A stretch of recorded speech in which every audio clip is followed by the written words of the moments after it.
Para o jovem Gats, que descansava sobre os remos e contemplava o gradil do tomadilho, aquele iate representava toda a beleza e o encanto do mundo. Suponho que tenha sorrido para Corey. Provavelmente já havia descoberto que as pessoas gostavam mais dele quando sorria.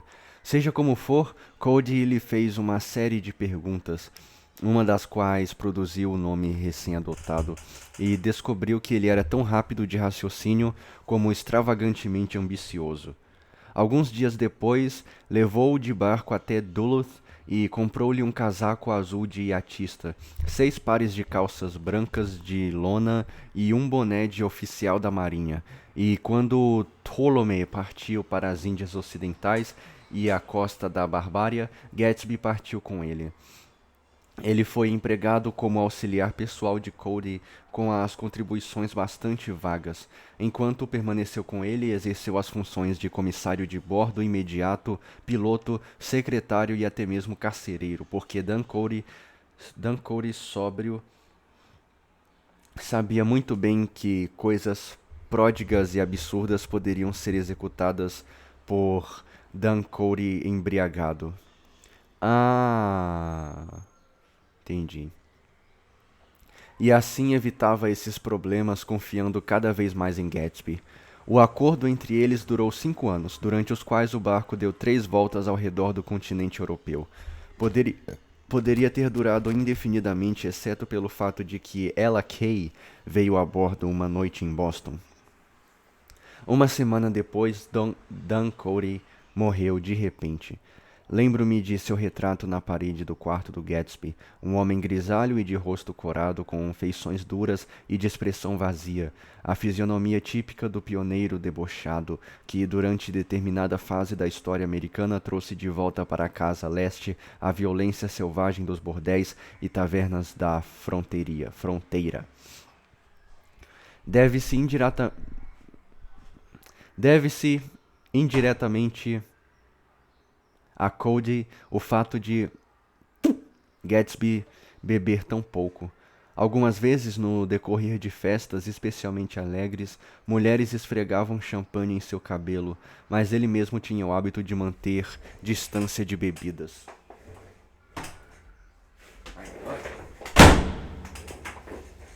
Prontinho. E foi de Cody que ele herdou dinheiro, um legado de US$ 25.000. Só que ele nunca recebeu.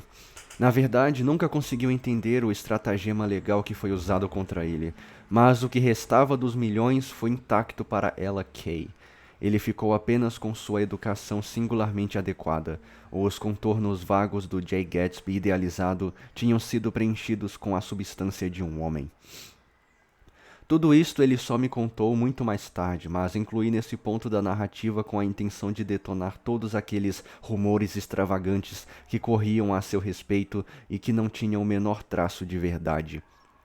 Além do mais, ele me contou essa história toda em uma ocasião em que se achava muito confuso, em um período no qual eu estava pronto para ao mesmo tempo acreditar em tudo e em nada que se dizia a respeito dele. Assim, aproveito essa breve pausa enquanto Gatsby, por assim dizer, recuperava o fôlego para limpar o caminho de essas invencionices. E também foi uma pausa em minha ligação com ele. Por várias semanas nem ouvi nem escutei sua voz ao telefone. A maior parte do tempo eu estava em Nova York, troteando para cima e para baixo com Jordan e tentando conquistar as graças de sua tia bondosa, porém senil. Mas por fim, fui até a casa de Gatsby em uma tarde de domingo. Não fazia 2 minutos que eu tinha chegado quando alguém trouxe Tom Buchanan para tomar um drink. Fiquei assustado, é lógico, mas o que de fato o surpreendia era que até esse momento não tivesse ocorrido esse encontro casual. Hum, aham. Era um grupo de 3 pessoas a cavalo. Tom, um homem chamado Sloane e uma linda mulher vestida com roupas de montaria marrons, que por sinal já havia me chamado a atenção antes em algumas das festas. É um grande prazer vê-los, disse Gatsby, parado no alpendre. Fico muito contente que tenham passado por aqui. Como se eles dessem a mínima para o que Gatsby sentia. Vamos sentando. Peguem um cigarro ou um charuto, disse ele, caminhando depressa ao redor da sala, enquanto puxava os cordões grossos das campainhas usadas para chamar os criados. Daqui a 1 minuto servirei algumas bebidas para vocês. Ele estava muito perturbado pelo fato de Tom estar ali, mas ficaria um tanto inquieto de qualquer maneira até ter-lhes oferecido alguma coisa, porque percebia de alguma forma um tanto vaga que era apenas isso que queriam. O Sr. Sloane não queria nada. Uma limonada? Não, obrigado. Um pouco de champanhe? Nada mesmo, obrigado. Desculpe-me. Fizeram uma cavalgada agradável? Os caminhos são muito bons por aqui. Imagino que os carros. Pois é. Movido por um impulso irresistível, Gatsby voltou-se para Tom, que tinha aceitado a apresentação como se fosse um completo estranho. Acredito que já nos encontramos antes em algum lugar, Sr. Buchanan. Ah, sim, concordou Tom com educação e um tanto áspero, mas era óbvio que não se lembrava. Pois é, lembro-me muito bem. Cerca de 2 semanas atrás. Ah, está certo, você estava com Nick. Conheço sua esposa. Eu conheço a sua esposa, viu? Continuou Gatsby em tom quase agressivo. Ah, é? Tom voltou-se para mim. Você mora perto daqui, Nick? Na casa ao lado. É mesmo? O Sr. Sloane não participava da conversa, mas recostou-se altivamente em sua poltrona. A mulher também não disse nada, até que, inesperadamente, depois de tomar 2 drinks, demonstrou cordialidade. Todos nós viremos à sua próxima festa, Sr. Gatsby, sugeriu. Que é que o senhor acha? Ótimo! Seria um prazer recebê-los. Será muito bom, concordou enfim o Sr. Sloane, mas sem demonstrar nem um pouco de gratidão. Bem, acho que está na hora de voltarmos para casa. Por favor, não se apressem, insistiu Gatsby. Agora tinha recuperado o pleno controle de si mesmo e queria estudar Tom um pouco mais. Por que vocês não ficam para o jantar? Não ficaria surpreso se algumas outras pessoas viessem de Nova York? Não, venham vocês jantar comigo, disse a senhora. Tá bom, disse a senhora com entusiasmo. Venham vocês dois até minha casa. Acho que isso me incluía. O Sr. Sloane ergueu-se. Vamos, disse ele, dirigindo-se somente a ela. Estou falando sério, insistiu ela. Vou simplesmente amar receber vocês dois para jantar em minha casa. Tenho muito espaço. Gatsby lançou-me um olhar inquisidor. Ele estava com vontade de ir e não percebia que o Sr. Sloane havia determinado que ele não devia. É uma pena, mas acho que não posso hoje, disse eu. Bem, venha você então, insistiu ela, concentrando-se em Gatsby. O Sr. Sloane murmurou alguma coisa junto a seu ouvido. Nós não vamos nos atrasar se sairmos agora, insistiu ela em voz alta. Olhem, eu não tenho cavalo, disse Gatsby. Costumava cavalgar no exército, mas nunca cheguei a comprar um cavalo. Terei de ir atrás de vocês em meu carro. Eu já volto. Caminhamos até o alpendre, onde Sloane e a senhora iniciaram uma conversa particular e acalorada. Meu Deus, eu acho que o homem vem mesmo, disse Tom. Será que ele não entende que ela realmente não quer que ele vá? Ela deixou bem claro o que queria. Hoje ela está oferecendo um grande jantar a ele. Peraí, hoje ela está oferecendo um grande jantar. Ah, sim, e ele. Hoje ela está oferecendo um grande jantar e ele não conhece nenhum dos convidados, explicou ele, franzindo a testa. Imagino onde o diabo do homem conheceu Daisy. Meu Deus, posso ter ideias um tanto conservadoras, mas realmente as mulheres têm excesso de liberdade hoje em dia. Liberdade demais para o meu gosto. Elas ficam conhecendo um monte de gente maluca. De repente, o Sr. Sloane e sua acompanhante desceram os degraus e montaram nos cavalos. Vamos, disse o Sr. Sloane a Tom. Já estamos atrasados, temos de ir de uma vez. Voltou-se para mim e disse: Faça-me o favor de dizer a ele que não podemos esperar. Tom e eu apertamos as mãos. Os demais trocaram um gélido cumprimento de cabeça comigo e o grupo saiu troteando pela estrada de carros, desaparecendo entre a folhagem de agosto justamente no momento em que Gatsby saía pela porta dianteira, trazendo o chapéu e um sobretudo leve no braço. Tom estava sem dúvida perturbado pelo fato de que Daisy andava saindo sozinha porque no sábado seguinte veio com ela à festa de Gatsby. Talvez sua presença tenha criado um clima pesado no ar. Por esse motivo, ficou perfeitamente gravada em minha memória mais do que todas as outras festas que Gatsby deu naquele verão. Os convidados eram os mesmos, ou pelo menos a multidão era composta pelo mesmo tipo de pessoas. Havia a mesma profusão de champanhe, a mesma confusão colorida e diversidade de sons. Mas eu percebia algo de desagradável no ar, um certo desconforto em todos os aspectos que nunca havia estado ali antes. Ou, quem sabe, eu simplesmente já tinha me acostumado àquilo, aceitava o West Egg como um mundo fechado em si mesmo, com seus padrões e suas personalidades, um mundo diferente, mas não tinha consciência disso. E agora eu contemplava tudo através dos olhos de Daisy, e invariavelmente nos entristece contemplar com novos olhos qualquer coisa a que já estamos adaptados. Eles chegaram ao crepúsculo e enquanto caminhávamos por entre as centenas de trajes cintilantes, a voz de Daisy sussurrava em sua garganta. Essas coisas me empolgam tanto, murmurou. Se você quiser me beijar em algum momento da noite, Nick, é só me pedir e eu terei prazer em encontrar um momento só para você. Só fale o meu nome, ou me apresente um cartão verde. Eu estou distribuindo cartões verdes para... Mas o que é isso? O que é isso, senhora? O que isso significa? Olhe ao redor, sugeriu Gatsby. Eu estou olhando ao redor, estou me divertindo maravilhosamente. Você deve ver os rostos de uma porção de pessoas de quem já ouviu falar. Os olhos arrogantes de Tom percorreram a multidão. Nós não saímos muito, disse ele. De fato, eu estava justamente pensando que não conheço viva alma no meio dessa gente toda. Talvez você conheça aquela senhora, falou Gatsby, indicando uma linda orquídea humana que mal parecia uma mulher e estava assentada majestosamente sob uma ameixeira repleta de flores brancas. Tom e Daisy voltaram o olhar em sua direção, com aquele sentimento particularmente irreal que acompanha o reconhecimento de uma celebridade cinematográfica, imaginada até esse momento mais como um fantasma das telas do que uma pessoa de carne e osso. Ela é linda, disse Daisy. O homem debruçado por cima dela é seu diretor favorito.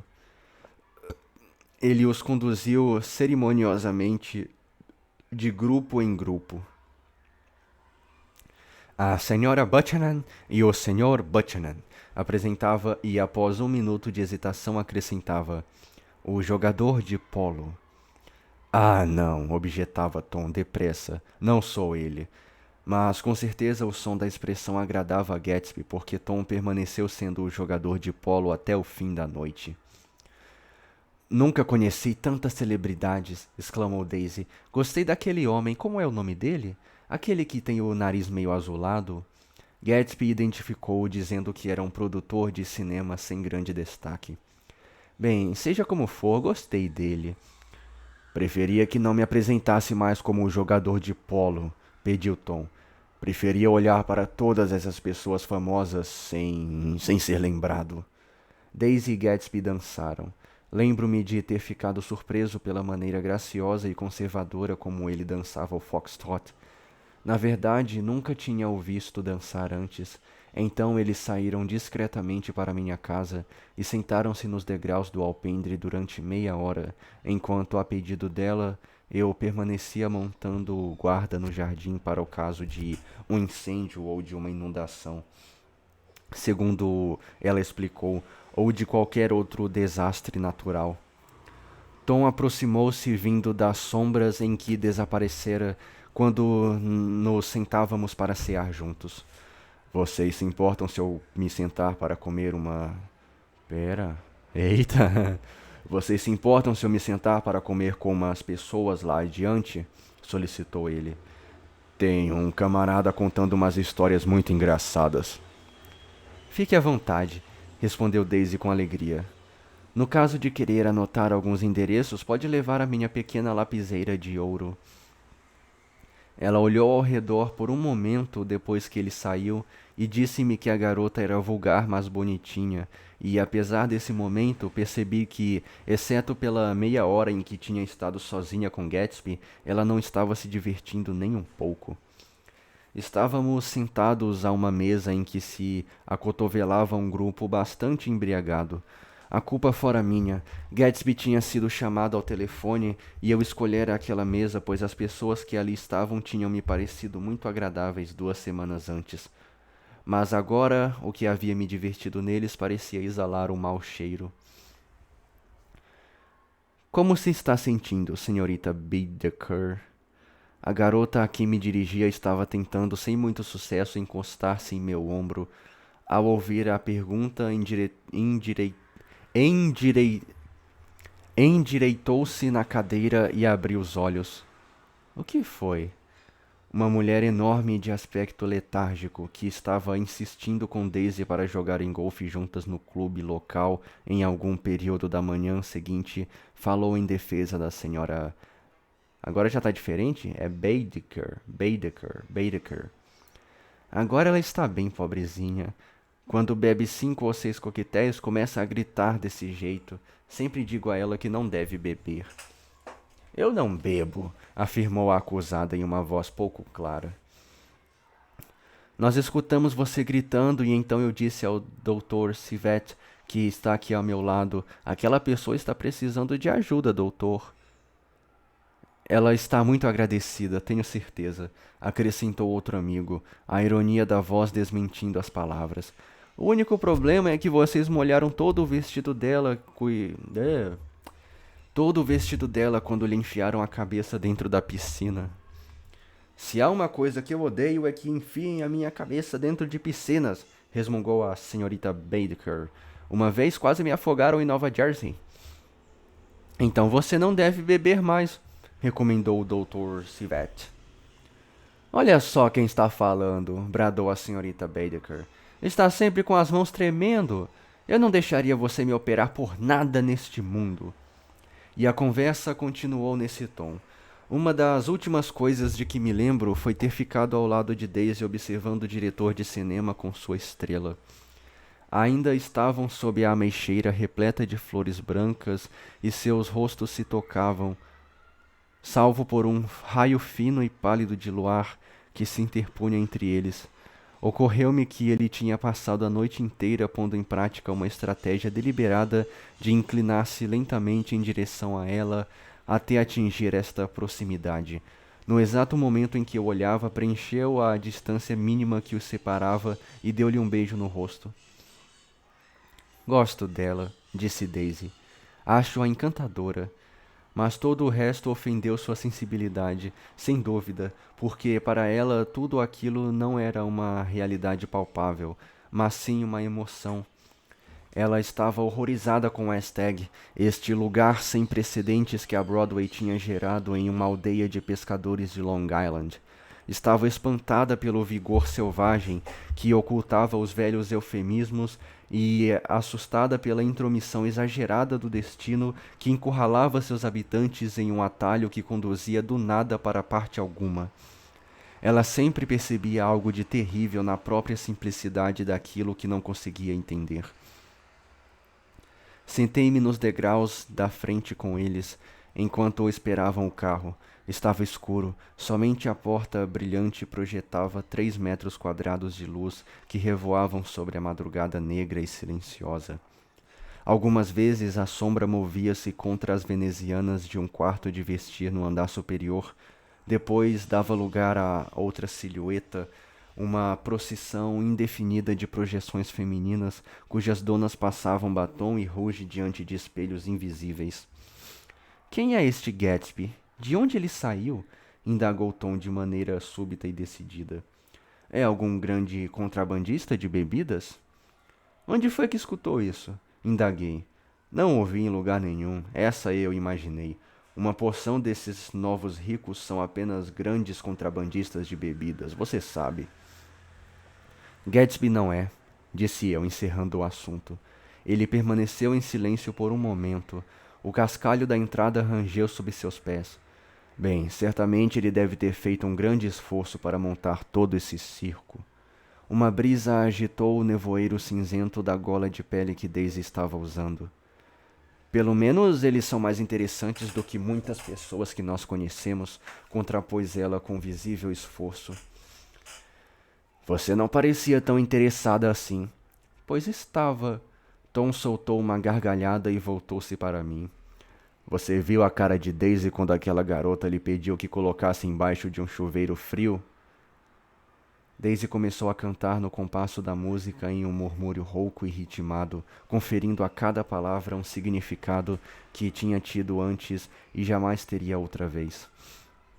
Quando a melodia ficou mais alta, sua voz ergueu-se também, doce, acompanhando a orquestra daquela maneira que só conseguem os contraltos, e cada mudança derramava no ar um pouco de seu cálido e mágico calor humano. Aparece um monte de gente que não foi convidada, disse ela de repente. Tenho certeza de que aquela garota não foi convidada. Eles simplesmente vão entrando à força e ele é educado demais para protestar. Gostaria de saber quem ele é e o que faz, insistiu Tom, e acho que vou fazer o que puder para descobrir. Posso lhe dizer agora mesmo, respondeu ela. Ele era dono de algumas drugstores. Farmácias?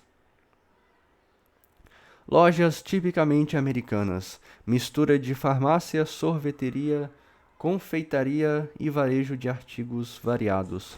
O termo foi introduzido na literatura em 1810. De um monte de drugstores. Ele mesmo construiu a cadeia inteira.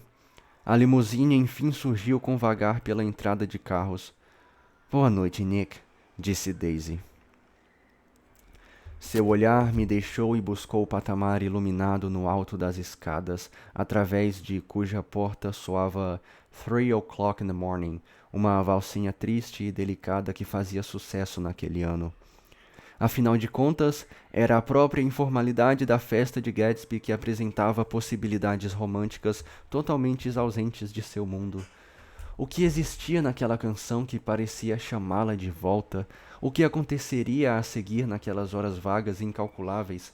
Talvez chegasse algum convidado incrível, uma pessoa infinitamente rara diante de quem todos se maravilhariam. Quem sabe alguma jovem verdadeiramente esplendorosa que lançaria um olhar cheio de frescor a Gatsby e provocaria um momento de encontro mágico que apagaria aqueles 5 anos de devoção inquebrantável. Fiquei até tarde essa noite. Gatsby me pedira para esperar até que estivesse livre e fiquei descansando no jardim até que o inevitável grupo de banhistas voltasse correndo, subindo da Praia Negra, gelados, mas cheios de empolgação. Esperei até mesmo que as luzes fossem apagadas nos quartos de hóspedes do andar de cima. Quando enfim ele desceu os degraus, sua pele bronzeada parecia esticada demais sobre o rosto, enquanto os olhos mostravam um brilho de cansaço. Quem mesmo que ele está falando? Ah, sim. Ela não gostou, disse ele no mesmo instante. É claro que gostou. Não, ela não gostou, insistiu ele. Ela não se divertiu. Depois disso, ficou em silêncio e adivinhei que estava indescritivelmente deprimido. Sinto que estou tão distante dela, disse por fim. É difícil fazê-la compreender. O baile? O baile. Ele descartou todos os bailes que havia oferecido com um estalo dos dedos. Meu velho, o baile não tem a menor importância.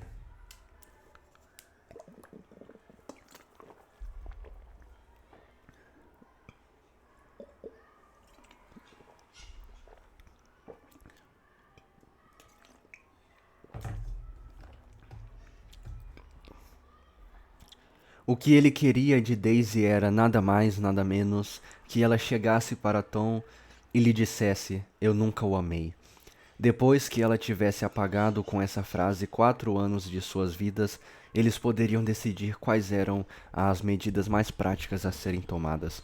Uma delas era que, tão logo ela estivesse livre, os dois deveriam voltar para Louisville e realizar a festa de casamento na casa dos pais dela, exatamente como deveria ter acontecido 5 anos antes. Mas ela não entende, disse ele. Ela costumava entender tudo. Nós ficávamos sentados durante horas. Ele interrompeu a frase e começou a caminhar sem rumo certo sobre um caminho cheio de cascas de frutas, guardanapos de papel jogados fora e flores esmagadas. Se eu fosse você, não exigiria demais dela, atrevi-me a dizer. Não se pode repetir o passado. Não se pode repetir o passado? Gritou ele incredulamente. Mas é claro que se pode. Olhou em torno com uma expressão desvairada, como se o passado estivesse escondido em algum ponto das sombras de sua casa, quase a seu alcance, mas longe demais para ser tocado. Vou fazer com que todas as coisas sejam exatamente iguais ao que eram antes, disse ele, movendo a cabeça com determinação. Ela vai ver. Então ele falou um longo tempo a respeito do passado e percebi que estava tentando recuperar alguma coisa, talvez uma ideia de si mesmo que tinha ficado perdida dentro de seu amor por Daisy. Sua vida tinha sido confusa e desordenada desde então, mas se ele ao menos conseguisse voltar a um determinado ponto de partida e lembrar detalhe por detalhe minuciosamente, quem sabe não poderia descobrir o que havia perdido. Uma noite de outono, 5 anos antes, eles caminhavam ao longo de uma rua em que tombavam as folhas das árvores e chegaram a um lugar em que a calçada estava branca de luar. Ali eles pararam e olharam um para o outro. Era uma noite fria, com aquela promessa misteriosa que caracterizava somente as duas grandes mudanças do ano. As luzes tranquilas das casas emitiam um brilho difuso de escuridão, e as estrelas pareciam estar despertando e começando o seu percurso pelo universo.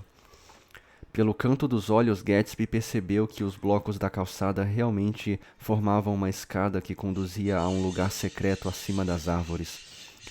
Ele poderia subir por ela, desde que subisse sozinho, e uma vez lá em cima poderia sugar toda a polpa da vida e beber o leite incomparável das maravilhas. O coração dele começou a bater cada vez mais rápido com a proximidade do rosto branco de Daisy. Ele sabia que no momento em que a beijasse e unisse para sempre aquelas visões inexprimíveis ao hálito perecível da garota, seu espírito jamais dançaria de novo como o Espírito de Deus havia dançado. Assim ele aguardou, escutando por mais um momento o diapasão que tinha sido tocado sobre uma estrela. Então ele a beijou. Ao toque de seus lábios, ela se abriu para ele como uma flor orvalhada, e a encarnação estava completa.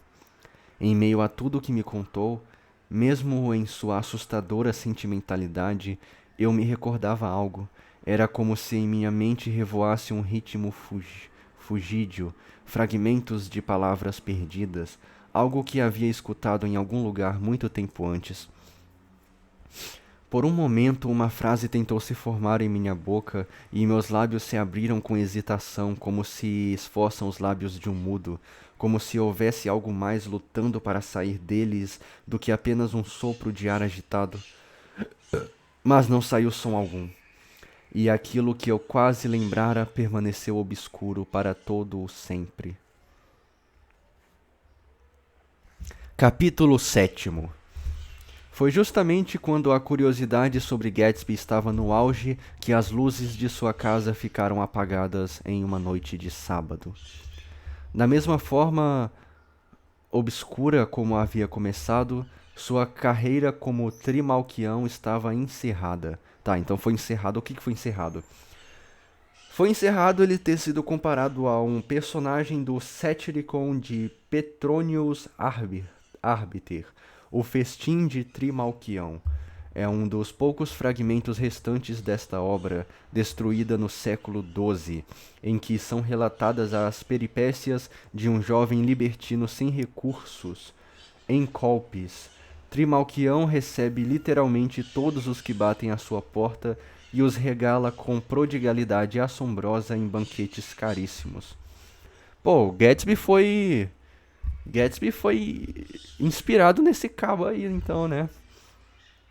Só aos poucos percebi que os automóveis que dobravam cheios de esperança a curva da estrada e subiam pelo portal de entrada permaneciam somente um minuto e então iam embora aborrecidos. Pensei que ele podia estar doente e atravessei o gramado para verificar o que estava acontecendo. O mordomo desconhecido, com cara de vilão de teatro, olhou com estranheza em minha direção pela fresta da porta. O Sr. Gatsby está doente? Que nada! E acrescentou o senhor após uma pausa, em um tom mesquinho e gélido. Não o vi andando pela propriedade e fiquei bastante preocupado. Diga-lhe que o Sr. Carroway esteve aqui. Quem? Perguntou ele com grosseria. Carroway. Carroway. Tudo bem, eu direi. E bateu a porta na minha cara. Minha finlandesa informou-me que Gatsby tinha despedido todos os criados da casa uma semana antes e os substituíra por meia dúzia de outros que nunca iam até a aldeia de West Egg a fim de serem subornados pelos comerciantes, como era comum entre os ex-empregados, mas faziam as encomendas com moderação e pelo telefone. O entregador do armazém declarou que a cozinha parecia um chiqueiro e a opinião geral na aldeia era de que as pessoas não eram de modo algum criados. No dia seguinte, Gatsby me telefonou. Vai viajar? Indaguei. Não, meu velho.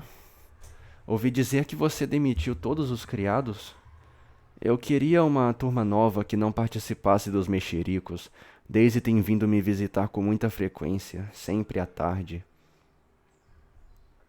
Desse modo, aquele, digamos, grande clube social tinha desmoronado como um castelo de cartas ante a desaprovação de Daisy.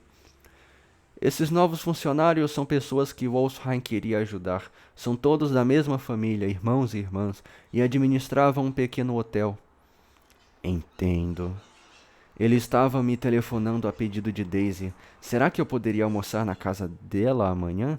Miss Baker também estaria presente. Meia hora mais tarde, a própria Daisy telefonou e parecia aliviada ao saber que eu pretendia ir. Alguma coisa estava no ar. Todavia, eu não podia acreditar que eles fossem escolher a ocasião para fazer uma cena.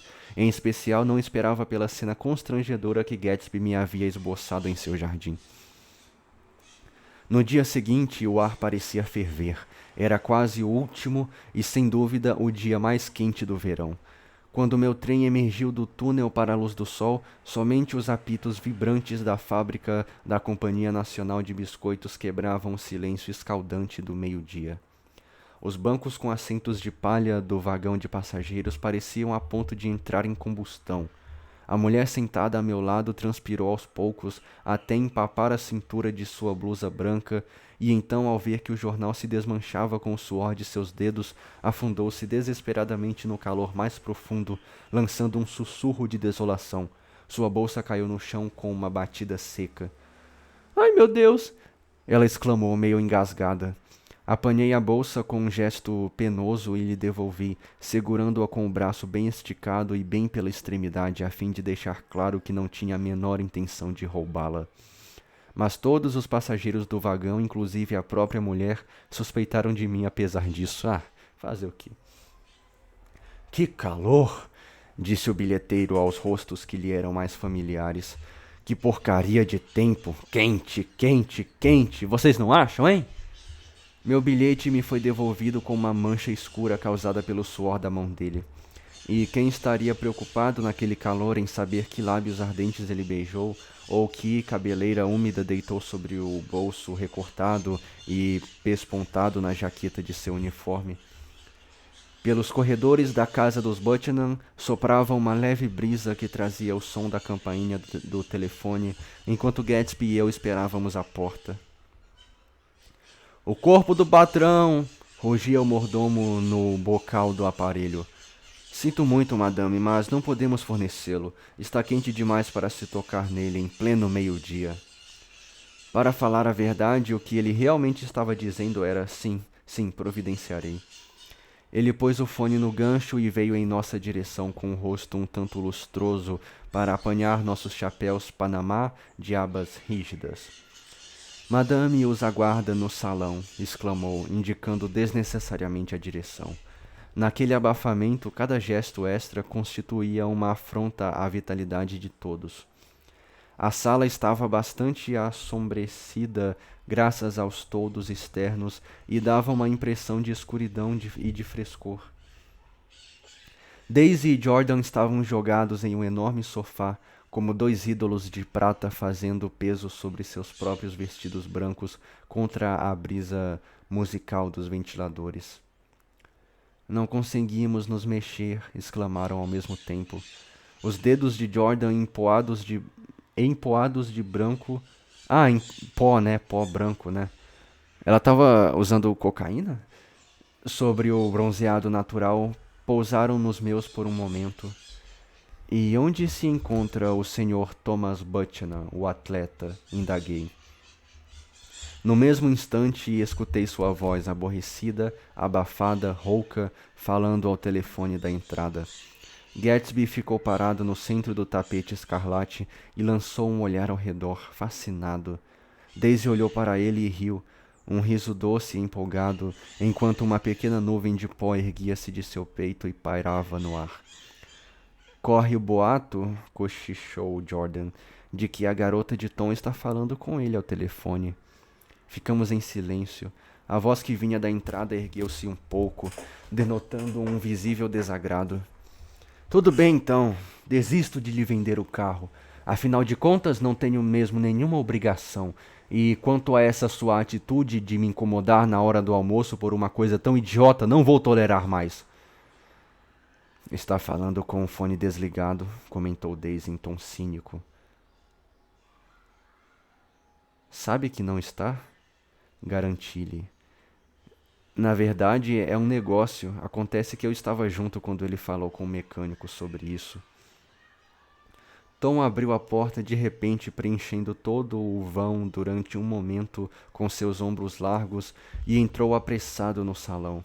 Senhor Gatsby! Exclamou enquanto estendia a mão larga e chata com um desgosto visível, mas bem disfarçado. Estou contente de vê-lo. Olá, Nick. Façamos um drink gelado, gritou Daisy. Quando ele saiu do salão, ela se levantou e caminhou até Gatsby, puxando-lhe o rosto para baixo e beijando-o na boca. Essa mulher aí é... Você sabe que eu te amo, murmurou. Você está se esquecendo de que é uma senhora presente. Eu sempre falo exclamou, né, mano? Reclamou Jordan. Daisy olhou em volta como que duvidando. Aproveite e beije Nick também. Mas que garota baixa e vulgar. Eu não me importo, exclamou Daisy, e começou a entupir de lenha a lareira de tijolos. Então lembrou-se de como estava quente e sentou-se no divã, cheia de culpa, justamente no momento em que uma babá, usando roupas recém-lavadas e engomadas, entrava no salão, trazendo pela mão uma garotinha. Querida, preciosa da mamãe, falou em voz cantada, estendendo-lhe os braços. Venha para sua mamãe verdadeira que ama tanto você.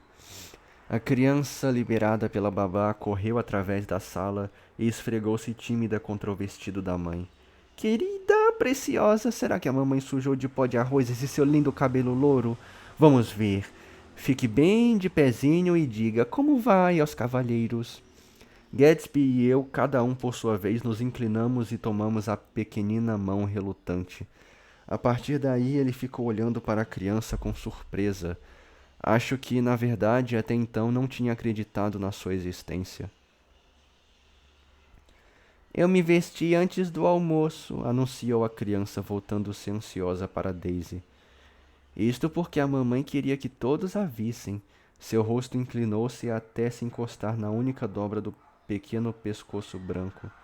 Meu sonho querido, você é o meu sonho. Sim, admitiu a criança calmamente. E a tia Jordan também está de vestido branco. O que achou dos dois amigos da mamãe? Indagou Daisy, fazendo-a voltar-se para encarar Gatsby. Acha que eles são bonitos? Onde está o papai? Ela não é parecida com o pai, explicou Daisy. Ela se parece é comigo. Tem meu cabelo e meu rosto. Daisy sentou-se de volta no sofá. A babá deu um passo à frente e estendeu a mão. Venha, Peme. Adeus, doçura. Com um olhar relutante sobre o ombro, a criança bem educada segurou a mão da babá e foi levada através da porta. Justamente quando Tom voltava, precedendo um empregado que transportava 4 tilintantes copos de Ricky, cheios de gelo. Bebida alcoólica, geralmente feita de gin, soda ou gasosa e limonada, com diversos cubos de gelo. Gatsby pegou um drink. Sem dúvida, parecem bem gelados, disse ele, visivelmente tenso. Bebemos em goles longos e sedentos. Li em algum lugar que o sol está ficando mais quente a cada ano que passa, disse Tom, procurando demonstrar alegria. Parece que. Meu olho! Parece que dentro de pouco tempo a Terra vai cair dentro do Sol. Espere um momento. Não é justamente o contrário? Será que o Sol está ficando mais frio a cada ano? Vamos lá fora, sugeriu Gatsby depois de uma pausa. Quero que dê uma olhada na propriedade. Foi o Gatsby que disse isso, mano? Não foi o Tom, não, mano? Tá meio estranho o Gatsby ter falado isso.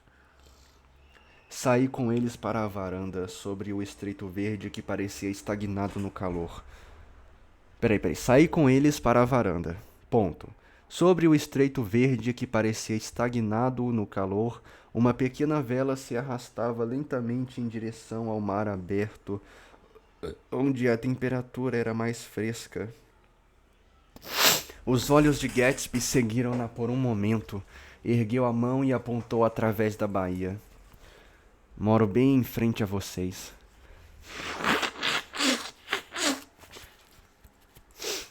Pois é, isso mesmo.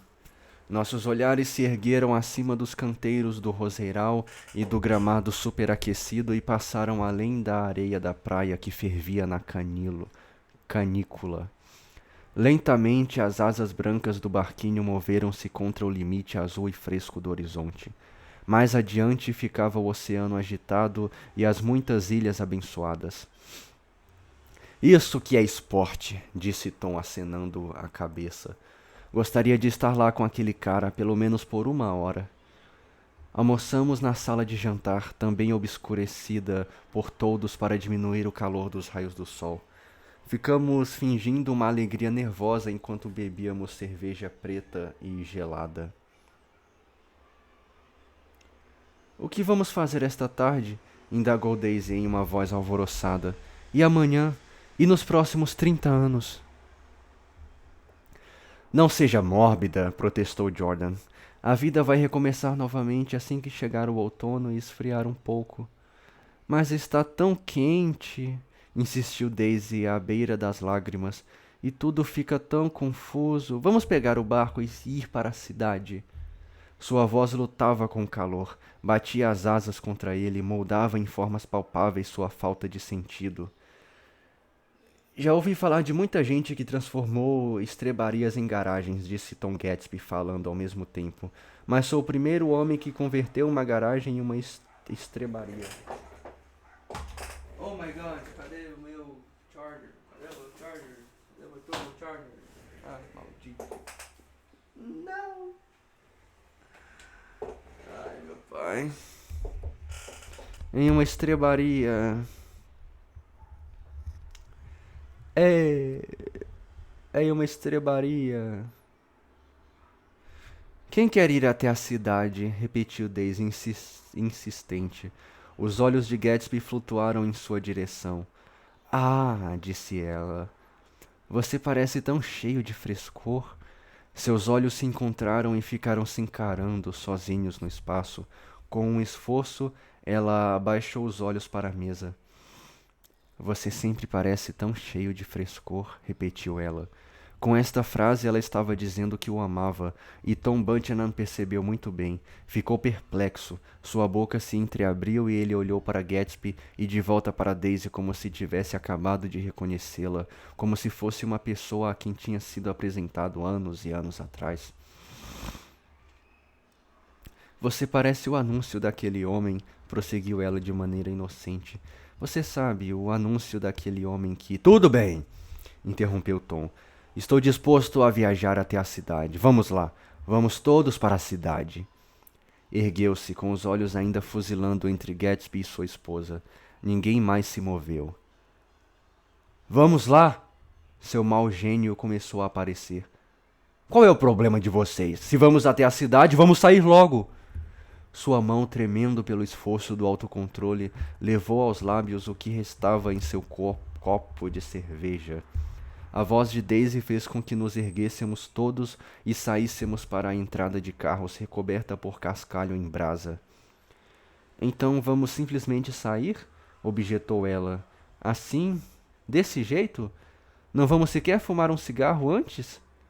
Todos fumaram durante o almoço. Ah, vamos nos divertir, suplicou ela. Está quente demais para discutir. Ele não respondeu. Faça como achar melhor, disse ela. Ela, hein? Disse ela. Vamos, Jordan. Elas subiram ao andar de cima para se aprontarem enquanto nós, os três homens, ficamos parados ali, remexendo as pedrinhas quentes com os sapatos. A curva fina e prateada da lua já pairava no lado ocidental do céu. Gatsby começou a falar e mudou de ideia. Tom voltou-se para ele e o encarou com expectativa. A estrebaria fica aqui perto? Perguntou Gatsby com esforço. Uns 400 metros estrada abaixo. Ah, sei. Uma pausa. Não vejo por que irmos até a cidade, explicou Tom. Mulher tem cada ideia mais maluca na cabeça. Vamos levar alguma coisa para beber no caminho? Gritou Daisy de uma das janelas do andar superior. Vou pegar um whisky, respondeu Tom e entrou. Gatsby voltou-se para mim, tenso. Não consigo falar nada dentro da casa dele, meu velho. Daisy tem uma voz indiscreta, observei. Está cheia de... Hesitei sem saber como me expressar. Sua voz está cheia de dinheiro, afirmou ele, de repente. Pois era isso mesmo. Nunca havia entendido antes. Sua voz estava cheia de dinheiro. Era esse o encanto inexaurível que subia e descia enquanto ela mudava de tom. Era o tinir de moedas, a canção de um símbolo contido nela.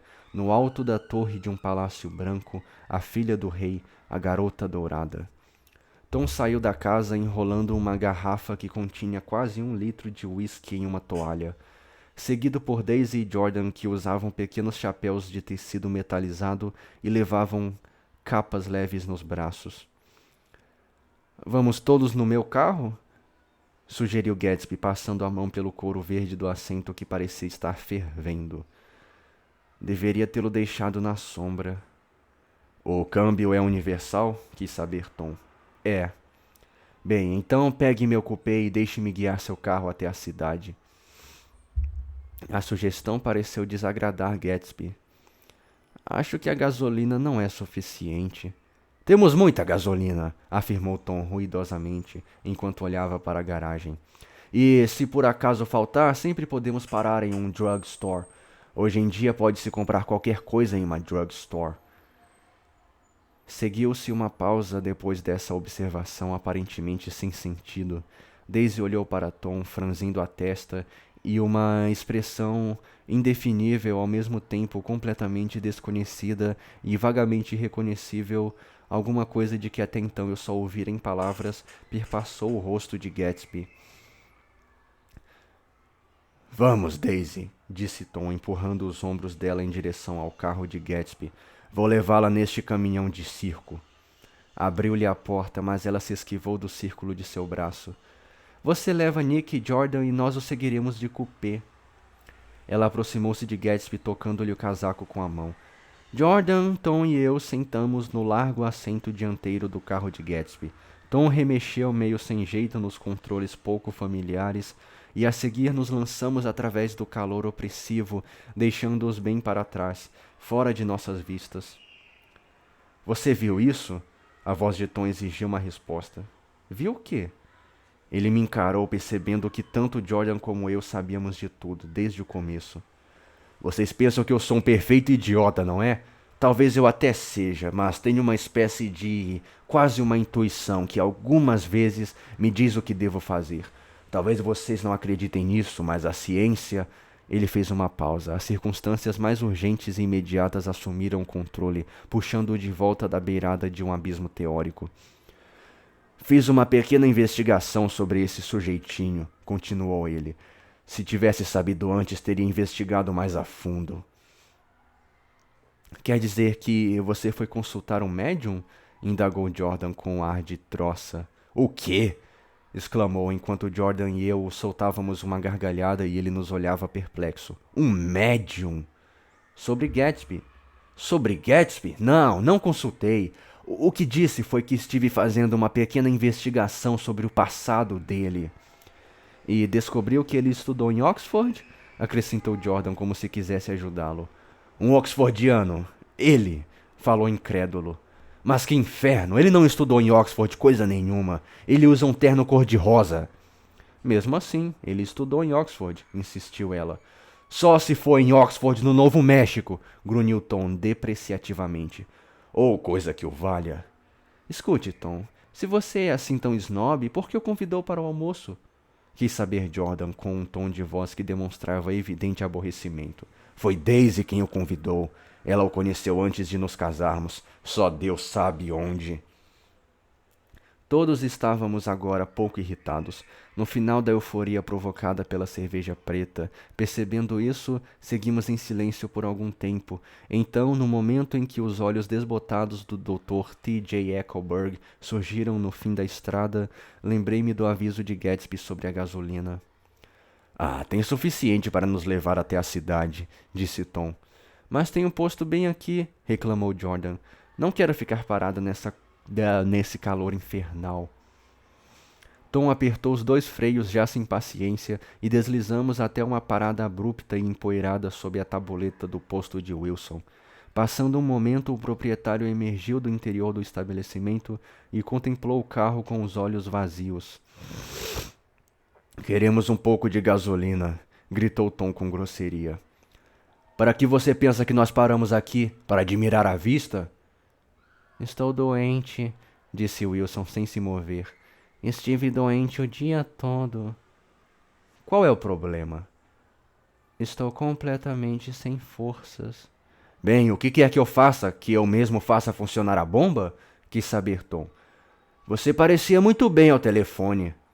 Com um esforço, Wilson deixou a sombra e o apoio da porta e, respirando com dificuldade, desenroscou a tampa do tanque.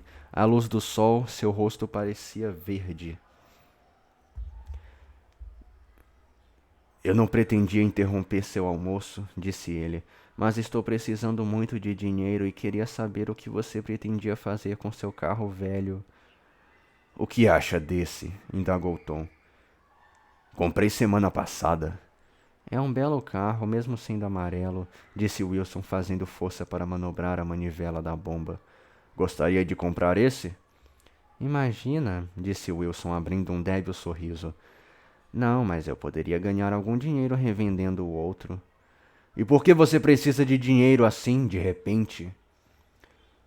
Já estou aqui há tempo demais. Quero dar o fora. Minha esposa e eu queremos ir para o oeste. Sua esposa quer? Exclamou Tom, surpreso.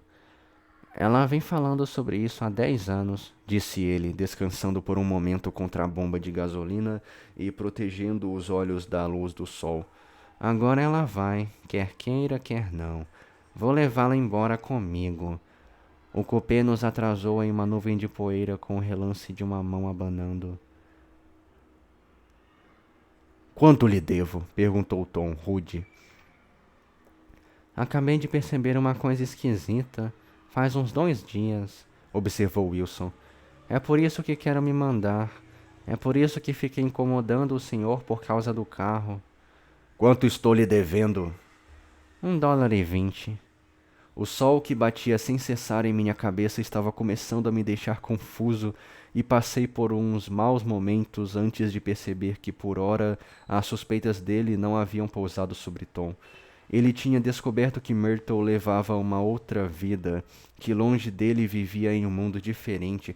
Ah, esse é o cara que é chifrado pela Myrtle e pelo Tom, porque né, o Tom chifra a Daisy com a Myrtle.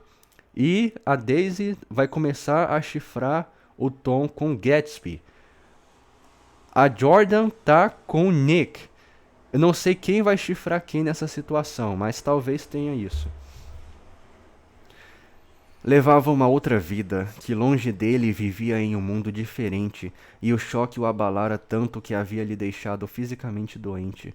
Lancei um olhar primeiro para ele e depois para Tom, que tinha feito uma descoberta semelhante menos de uma hora antes, e me ocorreu que no fundo não havia diferença entre os homens, quanto à raça ou inteligência, tão profunda quanto a diferença entre um homem doente e um homem são. Wilson estava tão doente que parecia culpado, culpado além de qualquer perdão, como se tivesse acabado de engravidar uma pobre menina. Vou deixar que você fique com aquele carro, disse Tom. Vou mandar alguém trazê-lo amanhã à tarde. Aquele local era sempre um pouco inquietante, mesmo no brilho fulgurante da tarde, e virei a cabeça de repente como se tivesse sido alertado contra algum perigo que me ameaçava por trás. Sobre as pilhas de cinzas, os olhos gigantes do Dr. T.J. Ecclesburg mantinham a vigília, mas percebi depois de um momento que outros olhos nos contemplavam a menos de 6 metros de distância. Em uma das janelas acima da garagem, as cortinas tinham sido levemente afastadas e Myrtle Wilson espiava o carro. Estava tão entretida que não tinha consciência de também estar sendo observada, e uma emoção após a outra se sucedia em seu rosto, como as imagens em uma fotografia sendo revelada aos poucos. Sua expressão era curiosamente familiar. Era uma expressão que eu havia visto com frequência em rostos femininos, mas que na fisionomia de Myrtle parecia sem propósito e inexplicável, até que percebi que seus olhos, arregalados por um terror ciumento, não estavam fixos em Tom, mas em Jordan Baker, que ela pensou ser a esposa dele. Não há confusão que se compare à de uma mente simples, e enquanto dirigia para longe, Tom sentia as chicotadas quentes do pânico. Sua esposa e sua amante, ainda uma hora atrás seguras e invioladas, estavam deslizando precipitadamente para fora do seu controle. O instinto fez com que pisasse no acelerador, com o duplo propósito de ultrapassar o veículo em que estava Daisy e de deixar Wilson para trás, e assim aceleramos em direção à Astoria a 80 km por hora, até que ao passarmos pelos pilares de aço semelhantes a teias de aranha que suportavam os trilhos do trem elevado, avistamos o cupê azul que viajava tranquilamente. Aqueles cinemas grandes ao longo da Fifth Street são frescos, sugeriu Jordan. Eu amo Nova York nos finais das tardes de verão, quando todo mundo sai da cidade. Há uma atmosfera bastante sensual. É como se estivesse bem madura, como se todo tipo de frutas exóticas estivesse a ponto de cair em minhas mãos. A palavra sensual teve o efeito de deixar Tom ainda mais inquieto. Mas antes que ele pudesse inventar um pretexto, o coupé estacionou, e Daisy nos fez sinal para avançar até que os carros ficassem lado a lado.